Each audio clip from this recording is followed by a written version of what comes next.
still really the Terminator 2 one? Terminator 2 is definitely done.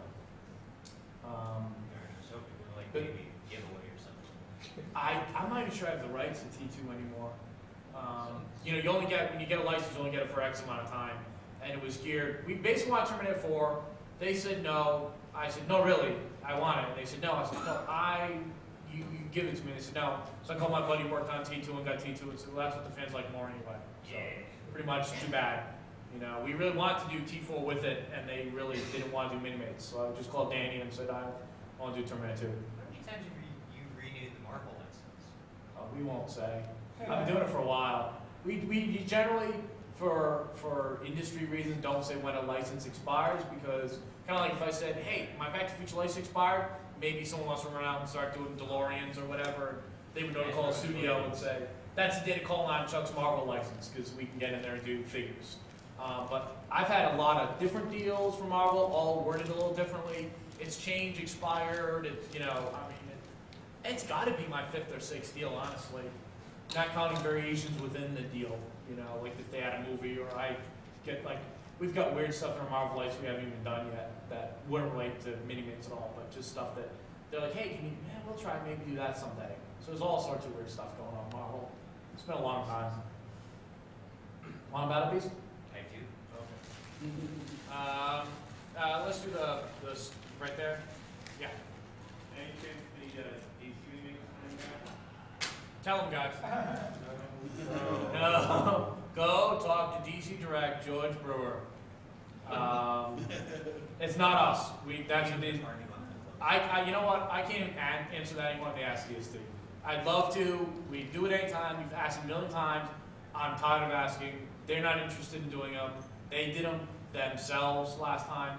They're great people, but they got their own gig, and I don't ask anymore. But if you guys want DC Direct MINIMATES, tell DC Direct, George Brewer, we want him. And that's the guy who's going to decide, you know. There's a lot of change going on at DC now, I'm sure you've all read, so, you know, we're patient people. We'll see. Want a Black Beast MINIMATE? Sure. Okay. What kind of, how's the decision process on what properties you're going to do? Beer. What's that? Beer. Well, I just find Platoon and Desperately Seeking Susan very interesting choices. I was just wondering who makes that decision. My wife. Yeah. Honestly, it's funny. In the old days, it was totally, anyone here young? Everyone? Okay. Digger and I would like just do what we wanted to do. Like the first meeting line we did, I'll never forget, on September 10th, not September 11th, September 10th. I was at a studio in Brooklyn, hanging out, eating pizza with all the guys, like until dawn practically. And we were just coming up with ideas and throwing Marvel characters on a list. And you guys remember that first promo poster? That was just like, that wasn't what we're gonna do these guys. That was just thinking of characters. And everyone's like, oh my God, it's on the poster. No, it had nothing to do with anything. It was just whoever we thought of was cool. And we liked the Ultimates. Back then, what they were doing with them was really cool. Marvel was like, wow, Spider-Man and Ame's cool. And so it was whatever we did, you know? We came up with whatever, and we finalized it. He called me home, and I was on my cell and speakerphone barbecuing for my family, and he and I were on the phone. And that's what made that first line play, which explains why Black Spider-Man was a short pack, which it never should have been, but he and I weren't thinking long term. We were thinking like tomorrow, you know? And then since Robert has come on to do it, he's structured me a lot more. Like, it's not like just sitting around with beer and just doing whatever we want to do. He's like, no. You know, he's the voice of sanity that makes me kind of plan out the year all at once and make a grid. And I'll send to him and he'll be like, no, change this, or that's the wrong version of this character, or, you know, that kind of stuff. But Desperately Seeking Susan, honest to God, was done for my wife. Like, I'll be flat out, I've told everyone that is the truth. Like, she's a huge Madonna fan, and she does not care about Lego men at all. And she loves telling her friends, and her friend's like, oh, your husband's going to do MINIMATES? Yeah, she's like, I'm back in, and she's like, my kids love him. My wife's like, oh, okay, you're not on the team. Like, so we do, MINIMATES is really a low-cost item. You know, you guys are like, oh, expensive. No, I mean, per unit, they're low cost. So you can't do just a MINIMATE license. Like, you can't go straight up and say, I want to do Avatar. And they're like, oh, great, $1 million. Never mind. You know, you have to do other stuff. Like we'll either do like the DeLorean or we'll put a bunch of movies together. So what we did with MGM was we made a list of all the movies that we wanted to do from their library. And they came back and said, can't do this one, can't do this one, can't do this one, can't do this one. Don't do anything with that guy from that movie, you know, because they had one too. And, you know, we got down a list of, and it's kind of like a push and pull. How many can I stick in this license before you start charging me more money? And they're like, how few do I have to give you where you'll give me the money? So, you know, we got, basically I want to do the Clint Eastwood stuff, number one. Boom. Have to do the Man with No Name stuff. Platoon really wanted to do that. There were a couple others like Amityville, we thought about doing that. Carrie wanted to do that. And it came down to like where we were like, and maybe one more. And definitely was like, my wife would love a Madonna, you know? So we put Josephine and Susan in there. And then, like I said, Urban Outfitters is, I think it's the first thing they ever bought bars. Like, they bought a ton of them. Madonna didn't cause any problems? No, most of them don't care. Honestly, they're just that guy. They're considered parody. They don't really, you know, they're like whatever. If they're not a likeness, they don't care.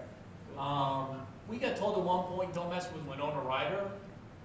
I don't know, but other yeah, we did it. It was Scissorhands. If you guys remember, way back in the day, we did statues and some stuff with Edward, and they were like, "Don't mess with her. Like, it's cool, but don't mess with her.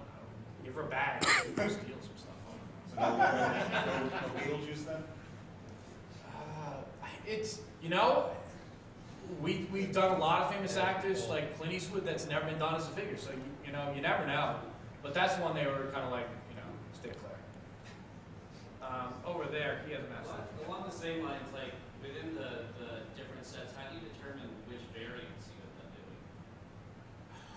Is it just whatever's cool? I pick whatever will upset you guys the most and make that. That's the plan. Absolutely. I stay up online as like someone else's name and I check online and see what you guys want me doing. I do the opposite. Usually the variant is, well now we've done the army builder thing. So I like that a lot, where you get like the army, so if you buy a double, you get a double that you don't hate. You know, it kind of gives you, it's not a total throwaway, like I got two of the same guy, which was duh, should have done that way before. So that's one thing, it's like you gotta kind of think of a cool character, like a Sentinel that you guys want 2, 3, 4 of or whatever. The other thing is we try not to make it a character.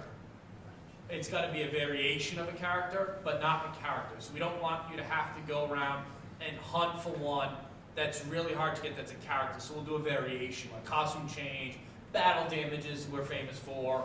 So it's something that's desirable, but not, in our opinion, have to haveable. You know, we wouldn't do, the only way to ever get Kang will be a short pack. That won't happen. You know, we won't do that.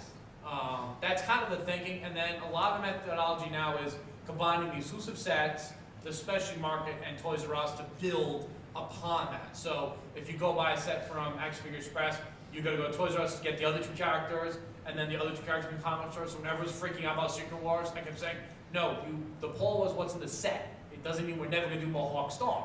It meant it won't be in that set. You know, so some of that comes into play too, helping build teams, or maybe like a Jubilee, but not a character, but someone along that level that we know there's an interest in, but not enough, you know, to sell 8,000 of them in Toys R Us. You know, kind of like that. But it's, a lot of it's just rolling dice and hoping we don't tick off too many of you. Want a battle piece? All right, who hasn't asked one? You just walked in. He's been holding it. Here, you go. How did you guys, like, was there a Battle Beast license to even get, or like, how did you come across that? We own the name Battle Beast. Oh, you own it now? Yeah, that guy Robin who doesn't let me drink beer and barbecue when I do Minimate line plans is a lawyer. Can you believe that? He makes toys and he's like a real lawyer. Like he went to real school and not like us and like has a real degree. And so we were going over just 80s stuff, like toys from the 80s and ideas from the 80s, and